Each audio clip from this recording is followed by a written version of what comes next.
Shri Haraya Namaha. It is generally claimed by the Shaivas that due to the Shiva Sankalpa Upanishad saying Tat Parat Parato Harihi, Tat Parat Parato Heshaha, that there is a hierarchy among the Trimurtis and that Vishnu is superior to Brahma and Shiva is superior to Vishnu. This is a very popular argument of most of the Shaivas, which they use to prove that Shiva is superior to Vishnu. As far as the Vaishnava stance on this is concerned, this interpretation is invalid and would contradict the fact that Vishnu is the supreme being. So therefore, how should we interpret this? This has been explained by Shri Vijayendra Tirtharu in Paratattva Prakashika, which we shall discuss elaborately in this video. In Paratattva Prakashika, Shri Vijayendra Tirtharu explains the arguments of the Shaivas. Due to the Shiva Sankalpa Upanishad giving a hierarchy of the Trimurtis, the Shaivas allege that the fourth mantra of the Narayana Sukta, which says Narayanaha Param Brahma Tattvam Narayanaha Paraha, should be interpreted as Narayanat Param Brahma Tattvam Narayana Paraha. In other words, this should be interpreted as considering Narayanaha as actually Narayanat. Instead of Narayana Param Brahma, which means Narayana is Param Brahman, the Vakya should be interpreted as Narayanat Param Brahma, which means Parabrahman is greater than Narayana. That is, according to the Shaivas, it is Shiva. Appaya Dikshita explains this argument of the Shaivas and also uses the Ashtadhyayi Sutra, Supam Suluk. Through this sutra, he argues that the word Narayana Param Brahma should be interpreted as Narayanat Param Brahma by replacing irregular word endings with words like A or At.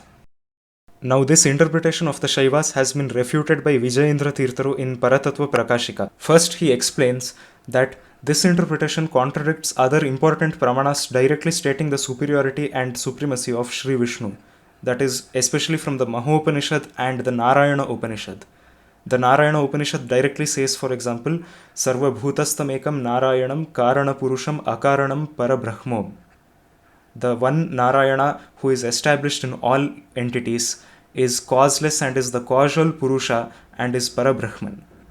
And the Narayana Upanishad also says Narayanad Brahma Jayate, Narayanad Rudro Jayate. Brahma takes birth from Narayana, Rudra takes birth from Narayana, Narayanad Indro Jayate, Indra takes birth from Narayana. And in the Mahopanishad, there is a direct passage which has been quoted many times by most of the Bhashyakaras, which says Eko Havai Narayana Asit. Now here the meaning is that Narayana alone existed and Brahma didn't exist, Ishana didn't exist, Agni Soma didn't exist, several of the Devatas didn't exist. He was alone during the beginning of Srishti, and after that, when he thought, all of the Devatas came into existence. So from this, it is already known that Vishnu is the supreme being and he alone is Paramatma. So he cannot be inferior or subordinate to anyone else.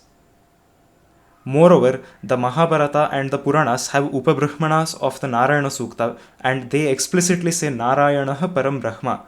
And they also use the same mantra Narayanaha Param Brahma Tattvam Narayanaha Paraha and even other mantras of the Narayana Sukta. On our blog, we have already provided a detailed list of Upabrahmanas of the Narayana Sukta and its main Vakya Narayanaha Param Brahma. This is the summary of most of the Shastras. Moreover, as per Vaishnavism, Brahma is superior to Shiva because Shiva is the son of Brahma. Rudradeva originated from Brahma and Brahma himself originated from Shri Vishnu. The Prashna Upanishad, Subala Upanishad and Skanda Purana also give a similar hierarchy of the Tattvas.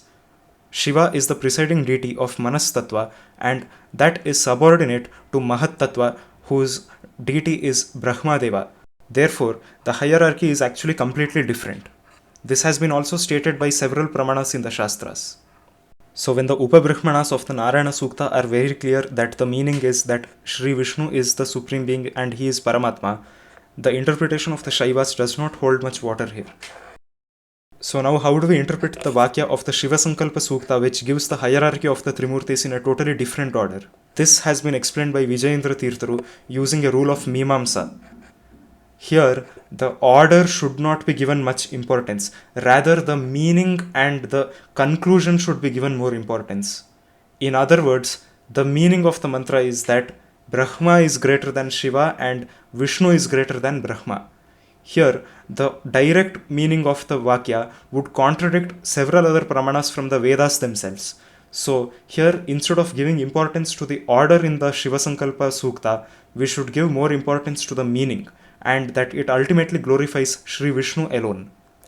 Moreover, we already know that from a Vaishnava point of view, it is Shri Vishnu who is the Antaryami of Shiva and all the Devatas. Due to this, any sukta or any mantra in the Vedas ultimately refers to Shri Vishnu alone, though it glorifies him through other Devatas. So same is the case with the Shiva Sankalpa Sukta. Though the Devata is Shiva, though the Devata invoked is Shiva, the ultimate subject of these mantras is Shri Narasimha Deva, who is residing within the heart of Shri Rudra Deva. Even the Parameshwara Samhita, which is a Vaishnava Agama, directly says that the Shiva Sankalpa Sukta should be used for the worship of Shri Vishnu along with the Vishnu Sukta. So due to this, the Shiva Sankalpa Sukta has nothing to contradict Shri Vishnu's supremacy. Thank you for watching. Shri Krishna Arpanamastu.